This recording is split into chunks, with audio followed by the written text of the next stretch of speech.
Саламатсыздарбы, Нур СТВ каналында жаңылыктар топтому акыркы сааттардагы жаңылыктар менен таанышып алыңыздар. Бүгүнкү чыгарылыштан кыскача. Мен сүйлөбөсөм, чимкириктер сүйлөйбү? Атамбаев депутаттарды сынга алды. Ооруканага түшкөн Рысалиев сүйлөөгө жарап калды, бирок абалы оор. СДПКнын митингинде бийликке эскертүү жасаган резолюция кабыл алынды. Алдыда ушул жана башка жаңылыктар туурасында кененирээк маалымат биздин каналга жазылып, видеого лайк басып, жаңылыктар менен өз убагында кабардар болуп туруңуздар.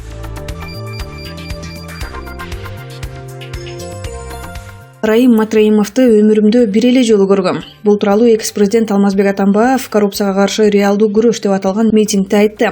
Эскерте кетсек, ушул тапта форум имаратынын алдында Кыргызстандын социалдык демократиялык партиясынын коррупцияга каршы реалдуу күрөш деп аталган митингге өтүп жатат. Раим Матраимовду өмүрүмдө бир эле жолу көрдүм.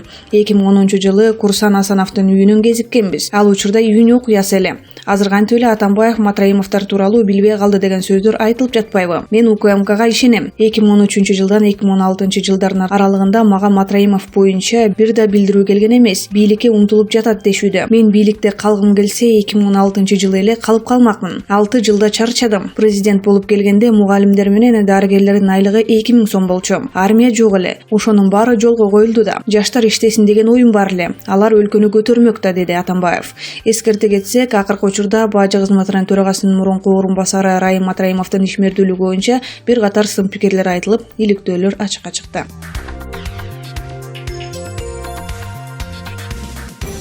Жогорку кеңештин депутаты Зарылбек Рысалиевдин абалы оор. Бул тууралуу Спутник Кыргызстан агенттигине президент менен өкмөттүн иш башкармалыгынын клиникалык ооруканасынын директору Гүлмира Баитова билдирди. Анын айтымында, клиниканын дарыгерлери улуттук госпиталдын неврологдору менен консилиум өткөргөн. Рысалиев кечээ аз жерден инсульт ала жаздады. Мээдеги кан айлануу бузулган. Бул гипертониялык кризиске жана энцефалопатияга байланыштуу болду. Буга чейин 2 рет инсульт болгон. Учурда абалы оор деп билдирди Баитова. Зарылбек Рысалиев Крим-Түбөл Азиз Батукаевдин мыйзамсыз бошотулушу боюнча жанданган кылмыш ишинин алкагында экинчи рет суракка чакырылып, Ички иштер министрлигинен чыккандан кийин ооруканага кайрылууга аргасыз болгон. Дарыгерлер инсульт болгондугун божомолдошкондугу белгилүү. Крим-Түбөл Азиз Батукаев 2006-жылы Аламүдүн райондук соту тарабынан мүлкүн конфискациялоо менен 16 жыл 8 айга эркинен ажыратылган. Бирок 2013-жылдын 9 апрелинде оор дартынан улам мөөнөтүнөн эрте бошотулуп, Кыргызстандын аймагынан чыгып кеткен. Ички иштер министрлигинин маалыматы боюнча Батукаев ушул тапта курал-жарак сактаган деп айыпталып Чечен Республикасында абакта отурат. Кылмышкердин мыйзамсыз бошотулушу боюнча иш жандангандыгын башкы прокурор Өткүрбек Жамшитов депутаттарга отчет берип жатып айткан. Анын алкагында ошол кезде Батукаевка диагноз койгон дарыгерлер, ошол кезде тийиштүү ведомстволорду жетектеген экс-кызматкерлер кармалып, айрымдары камакка алынган.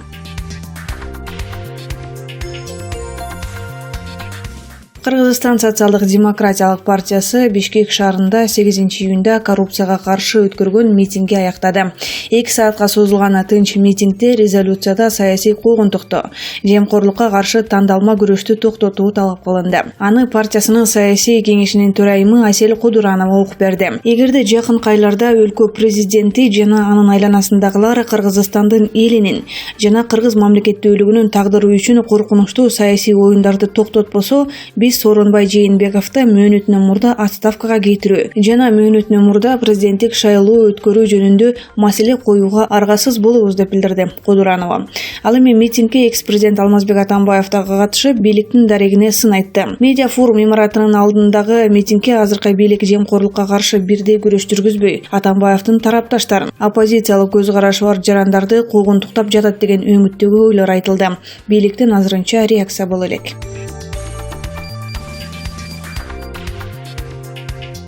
Бишкектин мэри Азиз Суракматов Россиянын Кыргызстандагы элчиси Николай Удовиченко менен жолуккандыгын муниципалитеттин маалымат кызматы кабарлады. Иштер анын жүрүшүндө каала башчысы мэрия Россиянын Москва, Санкт-Петербург, Екатеринбург жана Уфа шаарлары менен тыгыз байланышта экендигин белгиледи.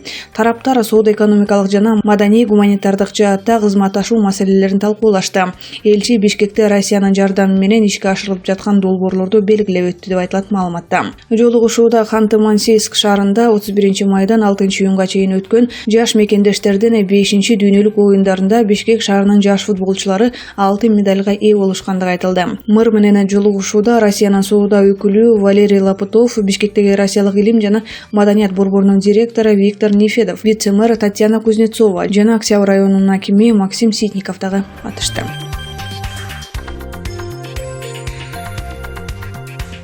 Экс-президент Алмазбек Атамбаев Кыргызстанда бийликтин өзүм билемдиги токтобосо сооронбай кет деп чыгаарын эскертти. Мындай пикирин 8 июнда Кыргызстан социалдык-демократиялык партиясы Бишкекте уюштурган митингде сүйлөп жатып айтты. Азыркы зөөкүрдүк өзүм билемдик токтобосо сооронбай кет деп чыгабыз.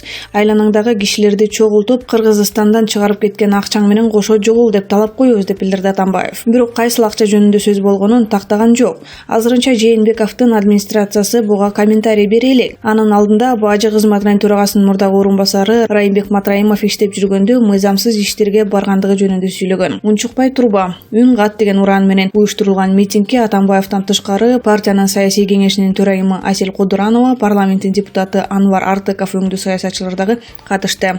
Уюштуруучулар 1000ден ашуун, байкоочулар 1000ге чамалуу адам келгендигин билдиришти.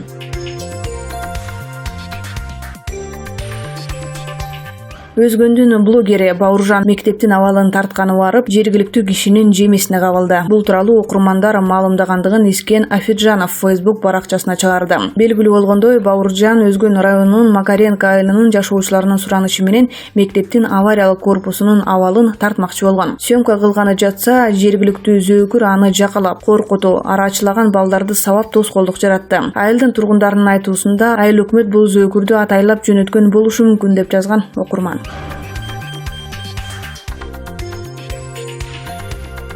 Атамбаев үйүндө эле эс алып жатпайбы деп айтып жатышат. Мен сүйлөбөсөм, чимкириктер сүйлөйбү деп бүгүн 8 июнда Бишкекте өтүп жаткан митингде экс-президент Алмазбек Атамбаев парламент депутаттарын сынга алды.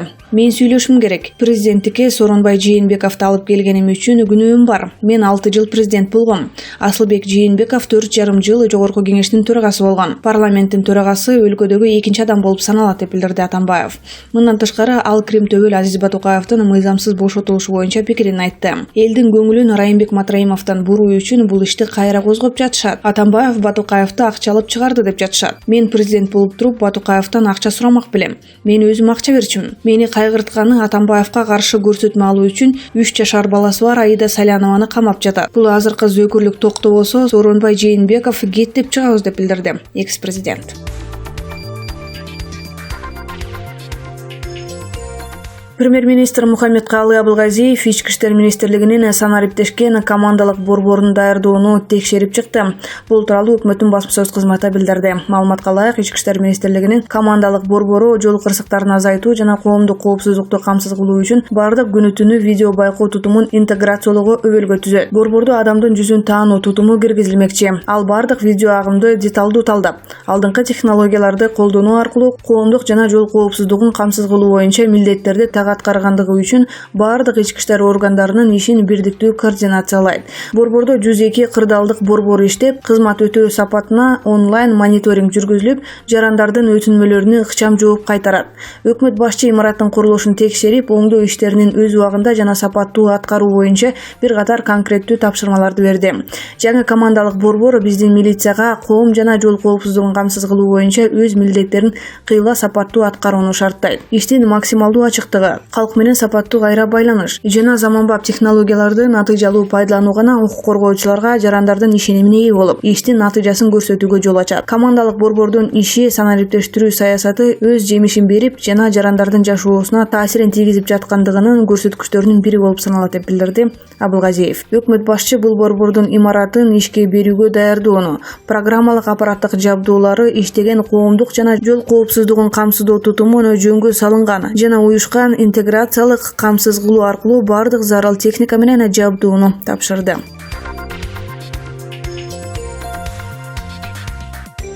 Өкмөттүн Чүй облусундагы ыйгарым укуктуу өкүлү журналисттерден кечирим сурап, кызматтан кетиши керек. Ушундай талап менен маалымат каражаттарынын өкүлдөрү жана жарандык активисттер өлкө бийлигине кайрылуу жолдоп, Чүй облусунун башчысы Туйгуналы Абдрайымовду айыптап жатышат. Анын себеби 5-июнь күнү Сокулук районуна караштуу Орок айылындагы окуяны чагылдыруу үчүн барган журналист кыздардын бирине орой мамиле кылып, сиздин жүзүңүз мага жакпай турат деп какшыктагандыгы себеп болууда. Албетте, бул түздөн-түз кемсинтүү эмне? Экинчиден, бул мамлекеттик жогорку кызматтагы адамдын оозунан чыга турчу сөз эмес эле.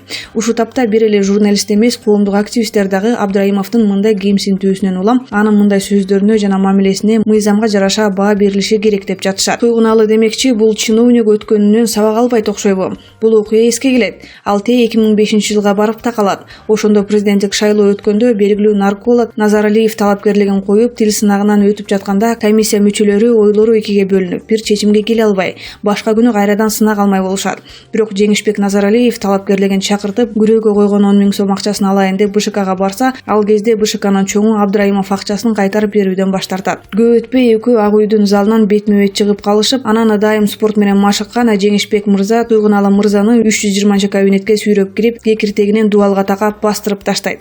Ошол эле күнү түштөн кийин Абдрайымов 1-Май райондук милициясына арыз жазып, ак үйдүн 320 кабинетине Назаралиевдин аны эч себепсиз сабап салгандыгы боюнча даттанат. Бирок Назаралиев дагы встречный арыз жазып, милиция дагы кимге тартаарын билбей, акырында өзүңөр чечишип алгыла деп ишти жаап салышат. Ошондой эле келтек жегенин унутуп койгон Туйгуналы эми минтип журналистке, болгондо дагы журналист кыздардын бирине кекерленип кемсинткени азыр бүт журналисттерди кыжырдантып турат. Эгерде Туйгуналы губернатор ошол кесиптешибизден расмий кечирим сурап, өз кылгандыгын мойнуна албаса, Назаралиевдин дагы 100 эсе күчтүү журналисттердин журту өздөрүнүн жемин оңой жетирбейт. Бул чыр премьер-министр Абылгазиевке дагы жетип, Абдрайымовго чара көрөм деди. Кандай чара көрөрүн азырынча айткан жок.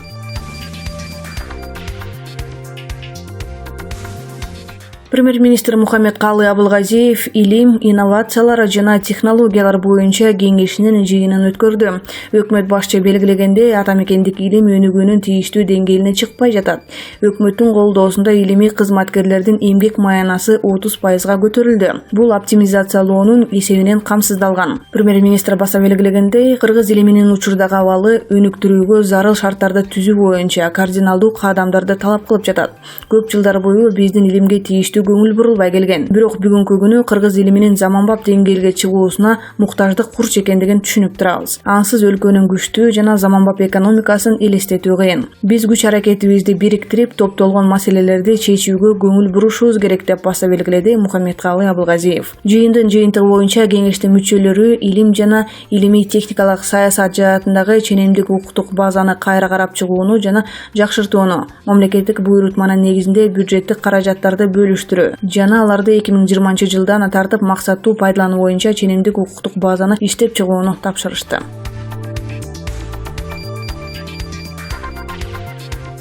Баткен облусунун прокурору маркум Анарбай Мамажакыповдун экинчи орун басары Эмиль Ажибеков сотко күбө катары суралды. Бул тууралуу аймактык кабарчыга билдирди. Кече 7-июнь күнү Ош шаардык соту маркум Анарбай Мамажакыповдун өлүмүнө шектүү катары кармалган Баткен облустук капиталдык курулуш башкармалыгынын мурунку башчысы Мелис Калыковдун кылмыш иши караган. Отурумда Эмиль Ажибеков күбө катары суралып, прокурор Мамажакыпов каза болгону күнү тартылып, социалдык тармактарга тараган сүрөттү ким тарткандыгын айтып берди.